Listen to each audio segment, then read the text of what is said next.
All right. Hello, everyone. Welcome to Quest Unplayed. This week, I'm by myself again because the two are on vacation.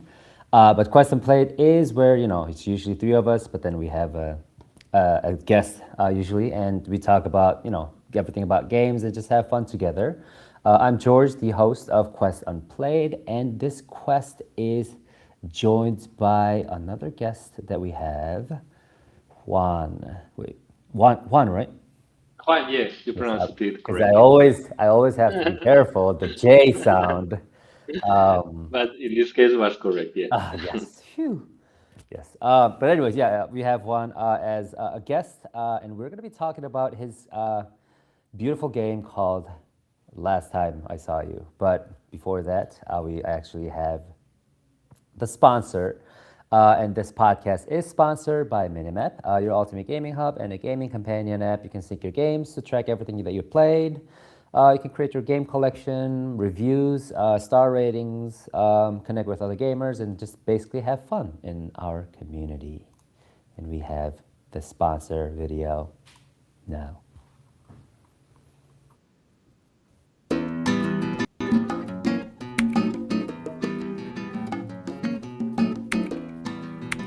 Tell me what you think about Juan. Absolutely.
Minimap. What do you think? Good, good. Yeah. So Juan and I actually have talked about coming to the podcast. I think almost like a year ago. It's Yes. Yeah. I believe you wrote me when the game came out in October last year, yes, and I don't know what happened, but we couldn't find the yeah, time to meet. yes. I believe that you told me that you're in Japan, but then you had to go back to your hometown, which That's right. yeah, and It's then Spain. yeah, in Spain. I envy you, by the way, for being in Spain. Spain is a country I heard. My It wife has is. It been really is. telling me, she told me like she loved it so much Yeah. that her spent time in Spain. We have to all go back. Do you know where she went to? Which place of I think Spain? probably like Madrid and Madrid. Yeah. yeah, probably Madrid. But she said she loved it. But I It heard is. so It is many beautiful. Yeah. yeah so many great things about Spain. Yeah. I want to go there one time, and I'm gonna come visit you one. Yeah, you're welcome. If I'm here, yes, because I'm basically moving between Japan and Spain right now. I'm here, but yeah, I mean, if I happen to be here, I would love to meet you, and I I would really like to go back to Korea. It's a country I've been to three times, I believe, and I would definitely go again. So if we happen to meet there, that would also be very nice. Yeah. Yes, yes, that'd be amazing. So yeah, like I said, it took us about a year. So this episode is gonna be a fun one because we've had this plan for about a year. I Yeah. just couldn't. I think we just basically couldn't find the right time because Mm. especially for the devs that are in the European time zone, we usually have hard time trying to get the time zone right because Yeah. I'm in Korea, Zach is in Texas, Anthony's in New York, and then if you have a dev in Europe, you have to basically Mm. find the right and perfect time zone, Yeah. and you have to adjust like four different time zones. So that's like Yeah. very I, tough. I can understand. Yeah, it's difficult. Yeah, but I mean, I really, really wanted to have you in this podcast because I remember, I think one of our writers also covered your game, I believe, and Mm, I heard so many good things about your game. It's a beautiful thank you. narrative-driven game, and yeah, I really wanted to talk about the game for a long time, but we finally are here, so I'm very Yes. glad that this is working out. Yeah, thank you so much. Me too. Yeah. So how was Christmas? Yeah, very nice. Yeah, I mean, here I have my family here in Spain, so spending Christmas here is always fun because you have dinners and lunches with Mm. many people. And in also here in Spain, Christmas doesn't only happen during the Christmas Eve and the Christmas Day. We also have what we call the Reyes Magos, that will be like the three wise men, that happens on the 5th of January in the night. So it's like a second Santa that we have here. So yeah, Oh, like Christmas here in Spain takes for about 2 weeks, oh and that's wow. nice. Yeah, So yeah, can I move to Spain now? Because I want to have. yeah. You're welcome. Uh, Yeah, I would love yeah, to have two Santas visiting my family in yeah. my house. That'd be awesome. So, how's the how's the weather there? Is it similar? Because I've never been to It Spain. is, I mean, compared to Japan, well, in Korea, I must say that the three times I've been to Korea, it was always November. Okay. So I don't know how Korea is in summer. I have the experience of Japan. In Japan, we used to have like a lot of humidity. Mm. And here in Spain, I'm in Madrid. Of course, the weather is different in the north and in the south.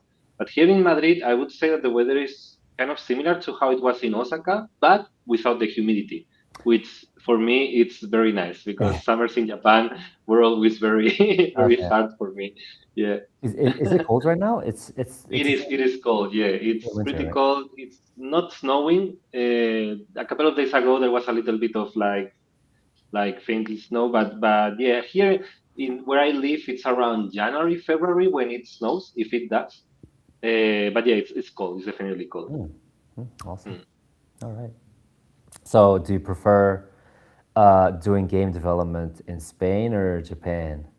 Well, I mean, it's different. The thing with Maboroshi, with the team, is like we are scattered around the world. Mm. Sadly, we don't have the chance right now to work all of us together in the same room. So doesn't really matter where you work from, Mhm. as long as you have internet access and a computer. The thing here is that, as I said before, I have my family here. So I guess in Spain, I have more opportunities to disconnect from work, like stop working and do Uh, something totally unrelated. While in Japan, I was spending more time alone. So it's really hard to put limits to yourself, like when I should stop working. And at the end, you even if you stop, you keep thinking about work. So yeah, I guess here in Spain, I have more chances to think or do different stuff. But of course, working from Japan is also very good because the games we are making now are set in Japan. So the source of inspiration is there, and maybe you have a blog, you go outside, you go for a walk, and you come up with nice ideas, or you see a nice place that you want to recreate in the game. So yeah, both places have their okay. own good stuff and bad stuff. I would say, yeah. Yeah, that's I think especially for indie devs, the environment is very crucial, I would say, because you don't Mm, have like an office where you actually go daily and yeah. you just have like your set desk where you have all Mm, the work stuff, but yeah. you rather, some people like to go even like work outside or something at a park or something because as long as they have internet connection in their laptop, or Yeah. some people would prefer to work at home, like don't even want to go outside like for like a week or It depends. something. It So that, depends. Yeah. yeah.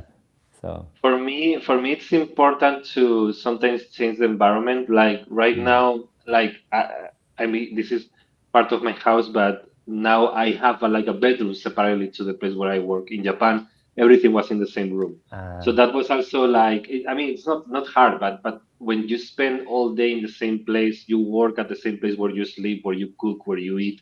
Yeah, you really need to sometimes go out. mm, So yeah, I mean, as I said before, like working at home is nice. Working from home, sorry, is nice, but I would like after a couple of years doing this, I'm kind of missing the experience of having to go to a workplace, meet mm, with the coworkers in person, maybe have like a coffee break, or you can have like some nice conversation that is not related to work. I kind of miss that. But yeah, let's see if it's something that we can do in the future at some point somehow. Yeah, because I Mm, heard indie devs go through a lot of, like mental, because like, you're basically doing work alone, most of the indie devs. mm, So it's a process where your mental health is very crucial because you have to mm, actually devote some time to stay healthy, like mentally healthy. mm.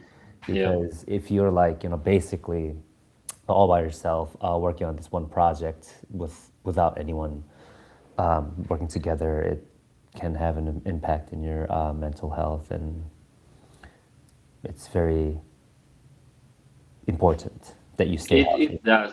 It does. Yeah. Like luckily, Mauro is like a team. But I don't work alone. I work with several people, and that's like a really big support to me. Mm-hmm. Like I've never personally made games entirely alone, but before making games, when I was doing other kind of stuff, like for example photography, I've always felt like I would like to share this with someone, or like for example, I don't really know how to do this. I would like to have the option to discuss this with someone and get to an idea together, and that's something that a team brings to you. So yeah, I never had the experience of the solo dev, but I think you are totally right. And spending too much time alone, not necessarily working, but doing yeah your own stuff alone, it can really be draining to yourself. So yeah, mental health is definitely important, and knowing how your mind works, Mm-hmm. what helps you to rest, to feel better, it's definitely very important. And I guess that's something everyone needs to find out and take care of, not only game developers, Yeah, right, like anyone in, right, in right, right, general. right. Yes, yeah. Yeah, yeah. I mean, yeah. So I really, you have to stay healthy, Juan. Okay, until we Yeah, meet. I try. I try. Thank you. Thank you. I try. I like in this case, despite working with a team, like Mm, managing a project is really hard. And I've also noticed this year that um, like we are working on another project now. After last time I saw you, and the project is bigger than how last time I saw you was. So definitely the amount of work is bigger and the responsibilities are also bigger. So yeah, I'm very careful with the stuff you're talking about, because around this year I've had like a couple of times like, wow, yeah, this is too much. I have to be careful and handle it properly. mm, So mm. yeah, I will try to be healthy to meet you Yes, when we can. Yeah. yes, yes. Yeah. All right. We'll probably talk more about game development and your Mm. personal experiences in the game. But Okay. before we Mm. do that, we have the player-made game award. I know everyone, it's already like end of December anyways, but we do have, some great games the devs might be able to share, and you guys should check out. That's why we're doing this for fun too. But yeah, Mm. so basically, you can give any game any kind of awards. You can make it whatever award you want to, and you can add up to 9 games, but you don't have to make 9 awards for this. Are you ready? One. Mhm. Okay. So obviously, we should probably start with the most obvious one. Last time I saw you, Okay. should be Oh, there given it an is. award. What should we give this game? Name of the award? Well, I don't know. Like, but you mean like serious category awards like best narrative, best art, or like personal awards that make sense to myself? How is it? Either way is fine. It's a unique award, anyways. So it's up to you. An unique award like. I would say like survive the first development award. Survive the first development Develop- award. award. Yeah, All that's right. definitely I mean, that's okay. very important, right? Because a lot of indie Yeah, devs are looking to survive the first game and then make yeah. work on the next title. Yeah, I mean, it's not my first game. I've worked at other company before. I worked on several games, but as Maboroshi, yes, this is the first one. Mm. So surviving the development, it's definitely an award, I believe. Yeah. All right. Yeah. Survive the first development award. Okay, that's a good award to give to your first Okay, nice. game. Have you played a lot of games this year, Juan? Or I have, I mean, of course, definitely. I don't have as much time as I used to, but I try to keep playing games. it's true that most of the games that I might have played are related to the new game we are making, just to Mm, get references, okay. ideas. But apart from that, of course, I try to play games just for my personal Mm, enjoyment. mm. And I've played some good ones, yeah, I believe. All right. Yeah. I would like to see which good ones you played. What do you have any These other? years, It could so be. for example, Yeah, yeah. it could be from any year. Yeah, I mean, I haven't actually, I don't think I've played any game from this that was released this year. Mm-hmm. But for example, one that I really enjoyed that I played last summer, this summer was Kingdom Come Deliverance, but the first one, not the one that is showing there. The the first one that came out in 2018, I believe. The first one. Yeah, that's yeah, that one, right? Yeah, I really liked this one. Mm. And what award could I give it to it? I don't know if it will be narrative because definitely one of the things that I've enjoyed the most about the game was the narrative, the Mm. characters, the dialogues, the way to interact with the world. So I guess Right, it right. will be narrative, a narrative award, right? If Mm-hmm. that's the part that I enjoyed the most. So yeah, let's say best narrative, I guess. Uh, I did enjoy it. Yeah, definitely. Have you played the second one yet? Not yet Okay. because I think I spent a lot of hours in this game, and I like it so much that I wanted to leave some space between both games. Uh, So I don't. I used to do that. Like for example, with series, with movies. Like if I like something a lot, I used to. I try to give it some space in time, so I can look forward to the next thing and enjoy it more. So yeah, I definitely want to play the second one, but I haven't done it yet. yeah, I think that actually is true, especially for like, for example, if there is a like a long like like series, like American dramas or something that has a Mm-hmm. lot of episodes and seasons. I would love to like keep watching it, but when I did that, it felt like I was like too exhausting, especially for Yeah, some yeah, yeah, shows. yeah, So I yeah. would be like, I'll just watch like the first two seasons and then give it some time, a little bit of time. Obviously, I Mm-hmm, don't want to mm-hmm. forget all the feelings Yeah, and the plots. Maybe like a couple weeks or something, and then start watching the next one. So I think it's very similar to the games too, I agree. I especially agree. yeah, if especially if it's like a franchise or series. Mm-hmm.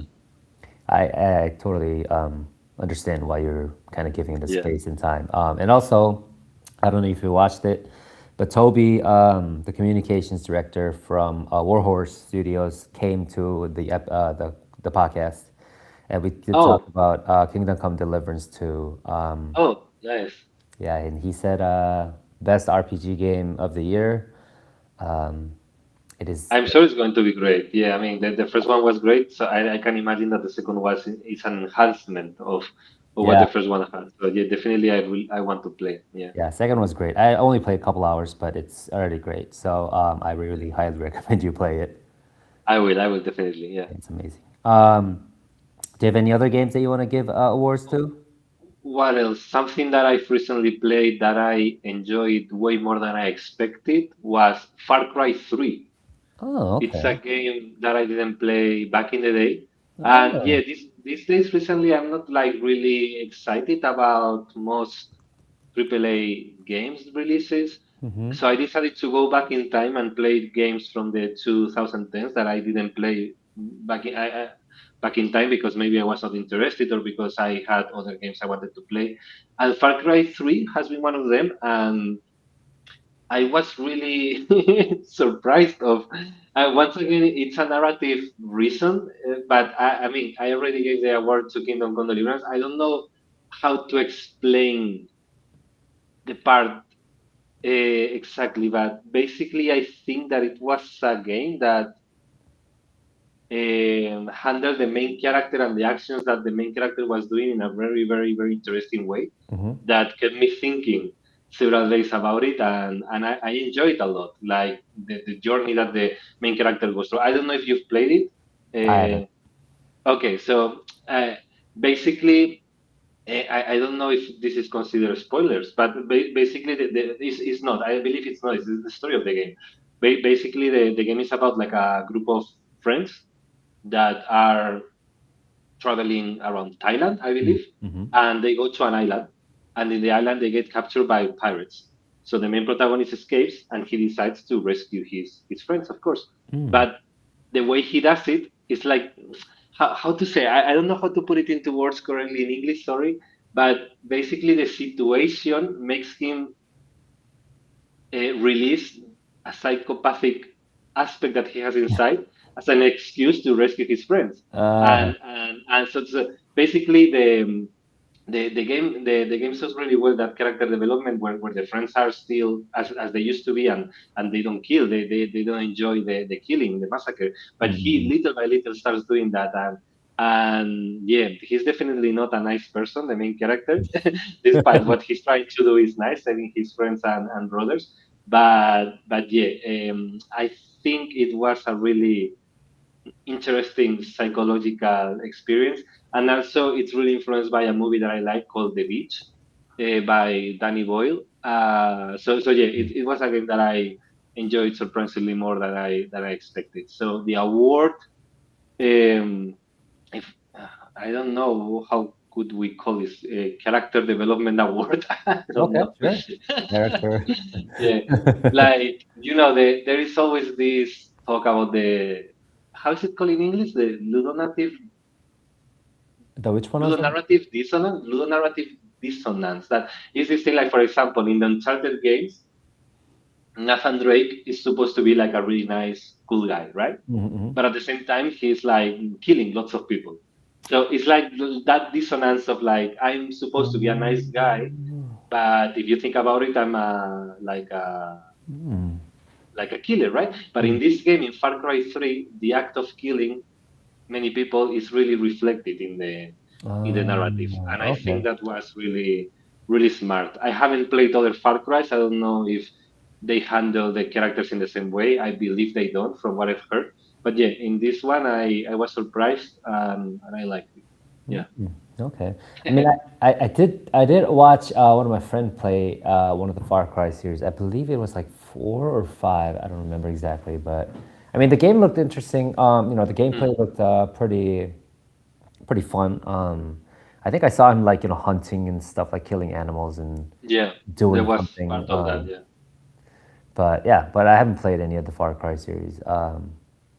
This one I recommend. Of course, the next Far Cry's, I believe they enhance the gameplay experience and they will make the gameplay more fun. But narratively wise, story wise, I think from what I've heard and from what I've seen, this is the one that I would recommend definitely. Yeah, Hmm, awesome. yeah. All right. I think the lineup is pretty good so far. Do you have any other games that you want to give awards to? Well, actually, this weekend I finished playing Lunacy, and it was really really nice. How do you spell it? Luna CID. That CID, the Lunacid. Yeah, that one. Yeah. That one was really nice. Yeah, it's made by a solo developer. I played Lost in Vivo, the previous game that this developer made, which I like. That was more like a horror game, like a first-person Silent Hill kind of game. But this one was a really nice, like dungeon crawler, Hmm. and I liked it quite a lot. At the beginning, was like a little bit overwhelmed by everything, like the mechanics, but then you start to level up and get to know the game, and it has resulted into a very interesting experience. Yeah. Oh, okay. So and it's like a good example of how a little game or like how old graphics can definitely give you a very nice and entertaining experience, Hmm. and you don't really need the latest technology to make something interesting. It was, yeah, I think it's a good example of a good indie game, I would say, yeah. Hmm. Okay. Cool. Yeah, so the award will be I don't know. I don't know how to call this, like best RPG. I mean, I haven't played other RPGs this year, so, and I don't know if this is exactly an RPG. Okay. At least this year. At least this year. And sorry if anyone watching this thinks that Luna City is on an RPG. I'm not very experienced in the RPG genre, so maybe I might be rocking, and maybe should be called best. I guess. Okay, no, let's say it. Let's best first person Metroidvania. Let's say best first person Metroidvania because it really feels like that. It feels like a. Well, I don't know if you can write so long. Okay, best first Okay, person yeah. Metrovania. It kind of felt like that. It kind of felt like that, and it was nice. I like Metroidvania, so Hmm. I guess this is the first time that I have the Metroidvania feeling Okay. in first person and not like side scrolling like they used to be. Okay. Yeah, That's awesome. It's yeah. always good to kind of discover new and unique because I've never heard of Lunacid, but it's always this is why I actually do my podcast as well. It's like I get a lot of unique indie game recommendations from especially from the devs, and I love finding out what it's all about. Yeah, no, definitely. It's Yeah. always good to learn about new games. Yeah. Yes. Oh yeah. Any other games or? I mean, I've played other games this year, but like something that I would give an award to or I would like recommend. I'm trying to think. I believe that's all. Yeah. Yeah, I mean, I've played more. I've enjoyed other games, but I think this would be the. If I had to pick a top of this year, I guess it would be this three. Like I've played Silent Hill F. I've enjoyed it as well, but if I have to put like a ranking, I would put this, I guess. Yeah. Okay. So this four is good enough. Yeah, I think it's. Do you have enough, or you need more games? No, I mean no, no. This is good. This is good enough. Yeah, yeah, yeah. I Yeah, mean yeah. Okay, this is your then it's award, fine. Yeah. so Okay, okay. yeah, yeah. So reflecting on the four games that Juan gave, Survive the First Development Award goes to Last Time I Saw You. Best Narrative Award goes to Kingdom Come Deliverance, the first one, because he hasn't played the second one yet. Yeah, Character Development Award goes to Far Cry 3, and Best First Person Metroidvania Award goes to Lunacid. Awesome. This is a that's good. it. This is a good Yeah, list. I think. looks nice. Looks nice. Yeah. Yeah, I like it. Yeah, yeah. Yeah. I'll share this image with you so that you Send can. the image. Yeah, send it to me later. Yeah, you can just use it whenever, wherever you want. Yeah. Yeah, awesome. Yeah, thank you for doing this award. I think this award is gonna end pretty soon, or probably like in sometime in January. So Hmm. if you guys want to actually start making your own game awards before it's too late, this is probably the time. Awesome. Yeah. And I think it is a good time to jump to the companion waypoints where we're going to be talking about Juan's experience, the game, the studio, and everything that we want to know, or that I want to know at least. Okay. Ask anything you want. Yeah. Yeah. It's like an AMA session or. Yeah. Exactly. But before that, let's watch the trailer together. The last time I saw you. Beautiful music, by the way. Yeah.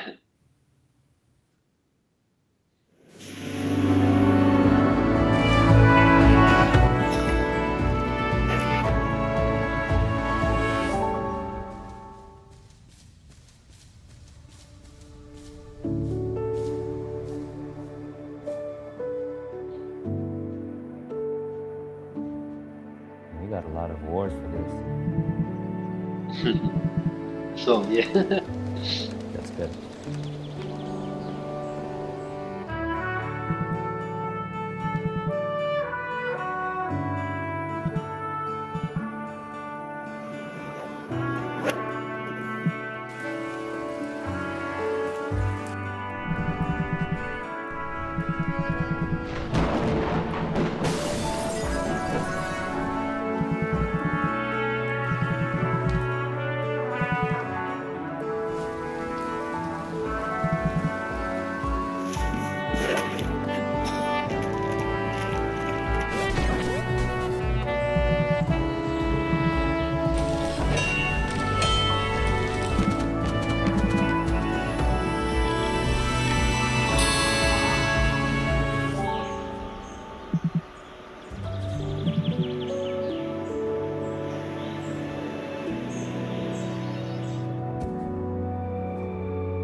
That was That's beautiful. it. Thank you. So for those who haven't played or haven't, this is their first time hearing about this game, could you tell us a little bit about the game, what it's about, Mm. and the kind of like a short story of it? Okay, so last time I saw you is a narrative hand-drawn adventure. It's set in late 80s Japan in the countryside, a fictional town called Amatsu. And it's basically like gameplay wise, it's like Night in the Woods. It's a game where you are in a town, a place, there's like days going on, things change, and basically you are a Yumi, a 12-year-old kid who has been dreaming for the past weeks about a girl he doesn't know. And one day a big typhoon hits town and he gets trapped in the typhoon.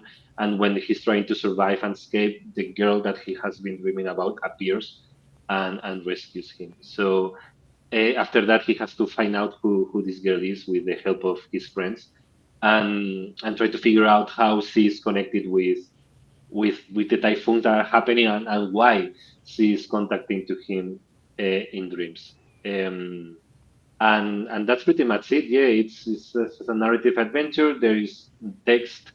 It's like not it's not a visual novel. Is you have to read, but we try to put like several exploration elements, like little action elements.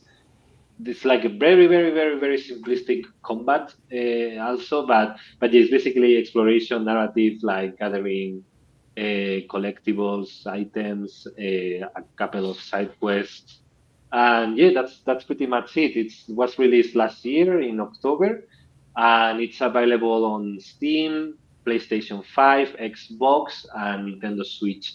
And recently, it has also been released on mobile for iOS and Android What? through Crunchyroll, but I believe only on the US. So I'm not really sure about this, but I believe it cannot be played anywhere around the world. I believe it's Crunchyroll in the US. I might be wrong, but yeah, be careful with that. In case you cannot play it, that must be the reason. Yeah. Okay. So I guess my first initial Mm. question or curiosity is like, why Yeah. Japan? Like, is it because you were in Japan, or like have you actually thought about this concept that's taking place in Japan before you actually started living there, or like how did this all like start? Okay.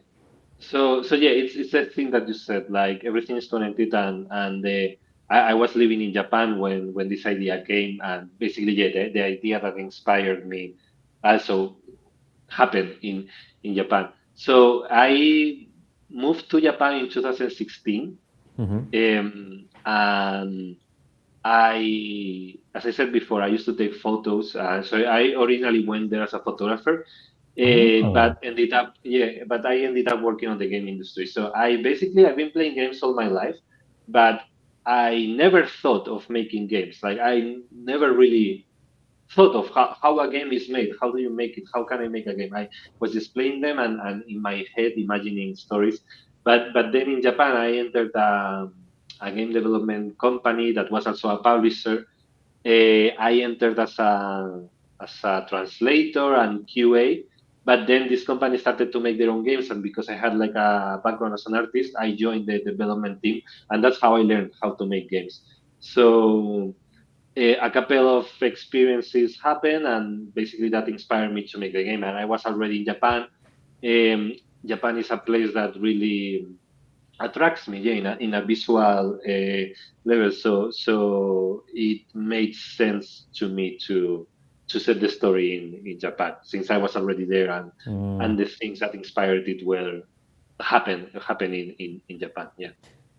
So, why, like, why in the past? Like, why not in the Mm. modern time in Japan? Because is it because you were actually also attracted to the Yeah. traditional background of Japan, or is it something else? Yeah. So the thing is, like, basically the game is set at the late 80s, which was the end of the Showa period. The Showa era of Japan lasted from, yeah, not the beginning of the 20th century, but close to the beginning. until basically the end of the 80s, beginning of the 90s. And it's a cultural period that I find very attractive because it blended in a very interesting way many elements of Western culture with Japanese culture. Mm-hmm. And the Showa era for me has a really attractive and unique style. And in Japan nowadays, you can still see many buildings or interiors or decorations of that era. So I've always find very attractive the mixture of past and present, West and East that that particular period of Japan was able to to to manage in my Mm-hmm. opinion. So that was definitely one of the reasons, and also because I like the idea of the nostalgia of the past. The Mm-hmm. main character is young. I wanted to play a little with the concept of myself, even myself or someone that is growing up, that is in the transition between childhood and the teenage years, and focusing or reflecting all that into a past setting Mm-hmm. that you might have lived or you might not have lived, but maybe you have experienced through anime. That's something that many people comment. Like, for example, personally never had a childhood in Japan, but you've been exposed to Doraemon, many Mm-hmm. animes from that period that show that. So yeah, it was like a blend of everything of everything, and being the character a young kid, it made sense to me to set the story in a place that for me it's kind of related to childhood or makes me think of that period of time of nostalgia and the past. Yeah. Okay, so I think, I mean, since you brought anime and stuff, I mean, did you get any like inspiration from any of the animes, like Japanese animes? Because it gives me a vibe, like Yeah. of like watching like a beautiful story of an anime, like like movies, anime movies. There are a Mm. lot of those in Japan too. So I was just wondering if you had any inspiration or. There has been inspirations from many sources. I've personally not watched a lot of anime in my life. I watch a lot of movies, and my original connection with Japan was through movies, not through anime. But of course, I've watched many anime, and in the case of last time I saw you, the Ghibli movies were Mm. obviously like a reference. Not perhaps not the Hayao Miyazaki ones, but others like what's the name in? I think it's called From Yesterday, the title in English. Like something that was produced by the Studio Ghibli, but not done by Hayao Miyazaki. Um, that was definitely an inspiration, and also regarding light, the Makoto Shinkai, who is the one who made Your Name, all these movies. Yeah, like I really liked I mean, I'm not like a super fan of the movies Mm-hmm. themselves, but I like the way he treated light flares and the rain and all that. Okay. So last time I saw you has a lot of light flares, a lot of like sun Mm. particle effects, and that definitely a lot of inspiration came from Makoto Shinkai. Um, and yeah, like a mixture of things. Of course, I also like Satoshi Kon movies like Perfect Blue, but of course, there's not like a direct reference there. But I guess like the anime of the 80s, 90s, that aesthetic, it was something that definitely inspired the aesthetics of Last Time I Saw You. Yeah. Okay. Mm. That's yeah, that's good because I always tell the indie devs you have to go outside of the gaming world to get Yeah, a lot of definitely. inspiration. So I think some of Yeah. the indie devs even brought their like friends or acquaintances into the game, just brought their like characteristics. Obviously not the Hmm. exact same person, but like the characteristic of this person. They make a character out of him or her, and then so it's very great that you also have contact with different media as well, not just the That's video. something I believe the first time I acknowledged this was at art university. I graduated on art university here in Spain before moving to Japan. And as I said, like I was focused on photography, and that was the thing that I was most interested in. But I had a painting teacher, it was like mural painting. It was not even Mm-hmm. canvas painting. And he said one day that you should get inspiration from everything, not only from the medium that you are working. And my wrong mindset back in the day is like I'm only interested in photography, so I don't really care about anything else. I just want to focus on photography. But that was a mistake because, like a painting, a movie, sculptures, things that are totally not related to art, as you say, like family, acquaintances, Mm-hmm. like life experiences, they can give you experience Right. for what you want to create. Mm-hmm. And last time I saw your experience comes from that, of course, the experience that inspired the game. So I definitely agree what you say, and I recommend everyone to get outside their medium and look around and see what they like and what they can learn or use from that. Yeah, definitely. Mm. Mm. Yeah, it's cool. So, excuse me. Mhm. So how did you come up with the character? Like, was it something that you already had in mind, or is it? Ayumi, well, Yes, Ayumi. Yes, and also the first love theme that I saw a hmm. lot. So yeah, that's that's a good one. So basically, the idea or the inspiration to create Last Time I Saw You came from a real life heartbreak experience. Um, Oh, is it but your no, experience? yeah, like my own story. Like it was Oh. 2018. Yeah, I fell in love with a girl there in Japan, and it didn't work out. And for some reason, it was not my first breakup, or not breakup because we didn't even date, but it was like an experience that somehow like left like a big mark on me. And I've been through similar experiences before, but no of those experiences like impacted me like this one. So Mm. I went through a process of like accepting and letting go. Mm-hmm, Uh, mm-hmm, and after finishing that, I got the feeling that I wanted to create something out of it. Like the experience that I went through was very interesting and rewarding. And as an artist, I wanted to do something out of it. And I thought that, now, of course, the first thing you think about is photography or the things that you are more used to. But basically, what was happening to me at that moment was that I was not really focused on the photography at the moment. I was really focused on game development that I was doing for that company, but at mm-hmm, the same time, we were not developing games that I was really fond of or really excited about. So that's when the idea of like, okay, so maybe this experience I can translate into a game. Let's try to do that. That's how it came. So of course, the characters or Ayumi itself, it's not myself, but of course there is a lot of parts that come from me.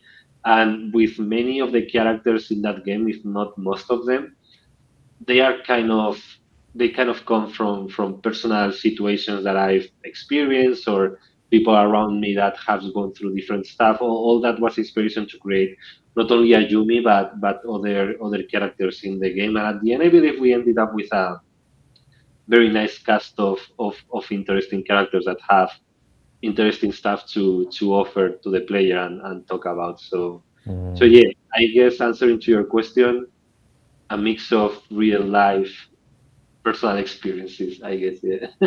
Okay, so then my question would be like, Mm. so how many people are in the studio again? But back then, when we were making last time I saw you, we could say that it was myself, one programmer.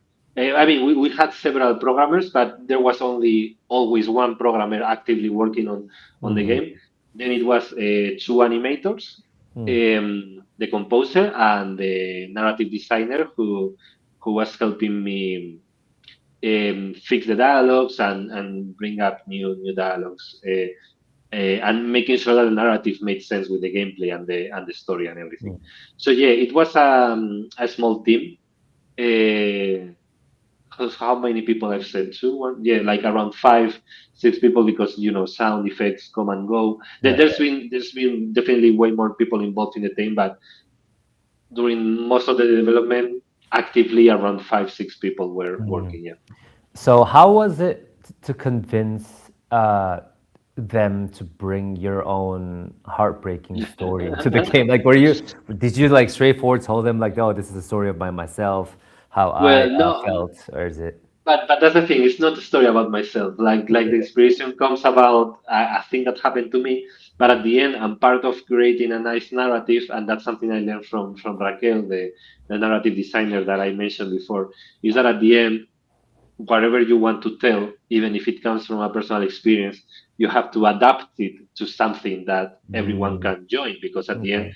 that personal experience was mine, and Mm, it makes sense to me.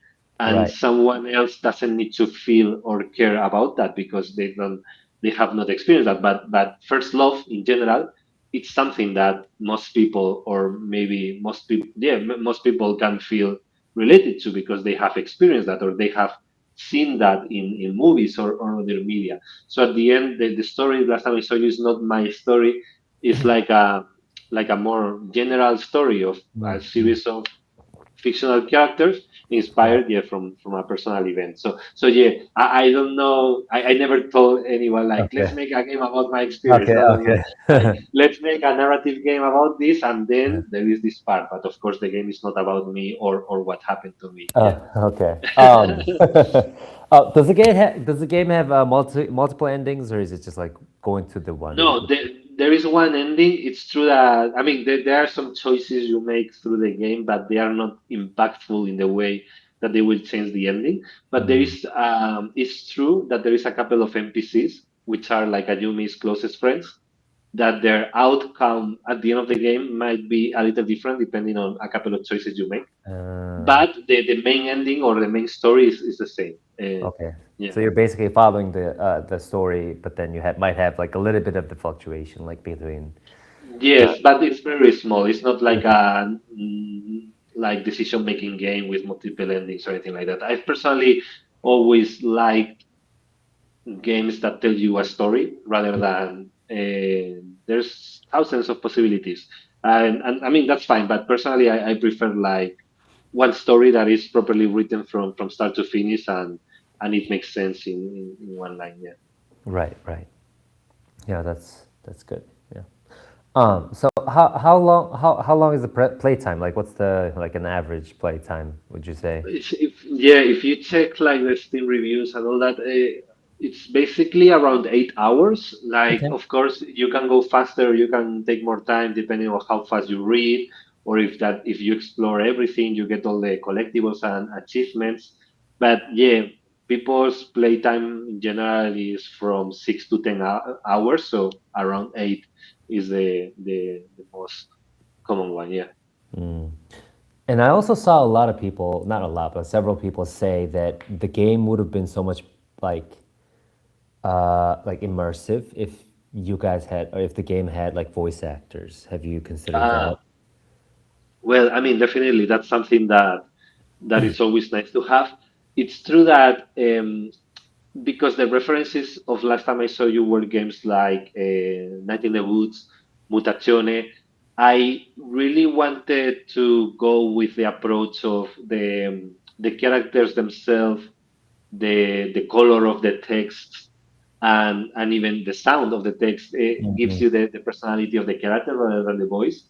Of course, we got several like offers from voice actors to participate in the game, but in this case, it was not really a budget reason. It was like it was not the main idea behind it. I don't know how last time I saw you will be with voice acting, honestly, but yeah, I guess because it was like a child book style, like Right. the fact that you put your own voices in the game was the idea. And I'm so like when checking like stuff from Night in the Woods, I've watched many like content creators and streamers that play the game and they would act like the characters that Right, they would right. put Yeah, voice, yeah, yeah. and I like that, and I think it was also like a nice way of the person the content creator interacting with the audience and Mm, all that. So because I wanted that, I we decided to go with no voice acting, despite we got offers and yeah, mm, maybe the game could have been I mean, definitely would have been better. Sorry, better, different. I don't know if it would have been better or not, but different for sure. But yeah, that was the reason, I guess. Okay. I mean, so it was a consideration that you guys It actually was a did consider. consideration, yeah, and of course because it was not the plan, we didn't ask for the budget to Right. do that. So at the end, it was not something that we could do. Mm, Yeah, yeah. but for future projects, yeah, I mean having voice acting that would be very nice. Depends on the game, but yeah, something definitely worth considering. Yeah. So you did mention that you are working on a different project or in the next Mhm. project with the team. Is it going to be related to the story of Last Time I Saw You? Is it, or is it completely different or like, genre-wise too? Is it, or is this a It's secret? No, I mean, it's secret in the way that it has not been announced. We released like a little teaser video a couple of months ago, but yeah, there's not much we can say now. Okay. I'm pretty sure we are going to say announce the stuff next year, but yeah, it's not a sequel of Last Time I Saw You, and Okay, it's okay. different. Like I mean, at the end, as Maborosi, we want to work on narrative driven stuff because I think that's what we can do better, and I personally enjoy writing. So the next game is not like Last Time I Saw You. There is more gameplay. There is more action or exploration, let's say. But we are trying to keep the narrative aspect of it. But yeah, it's going to be very different compared to Last Time I Saw You. But of course, we are trying to make it feel like a game from Maboroshi, So even though it's not a sequel or anything like that. Yeah. okay, so it is your identity, the studio's identity to bring I th- good. I think it's like there is this Taiwanese developer called Red Candle Games. Mm-hmm. They're the ones who made like Detention, Devotion, and Nine Souls. I've always liked them because they don't commit to one style. Like for Uh, example, the first game they made was like a side scroller 2D horror adventure. The second game was a first person horror adventure. mm-hmm, Then mm-hmm. they did a Metroidvania 2D. So I mean, I understand the thing of like kind of repeating what you already did because it makes sense. Like you know how to do it, you are in control. But I liked that approach that they do of like trying different genres, trying different styles, but at the same time keeping cohesion among all the games. That might be their identity or how you want to call it. So I guess with Maborosi, I want to try something like that. Like every game have something, have some connection, but not be the same kind of game all the time. Okay, Mm. that's good. Yeah. Yeah, I think especially because the game is a narrative driven story, it's best to actually play the game in order to find out more about it. I mean, Of you can't course. like you can't ask like story related questions. Obviously, then that'd be like spoiling. I mean, you can ask as long as it doesn't get into Yeah, yeah, the details. Yeah. yeah. I think well, personally, I really enjoy like watching movies or playing games without Mm. knowing too much about the I'm the content. same. You know what I'm I the mean? same. Like, Yeah.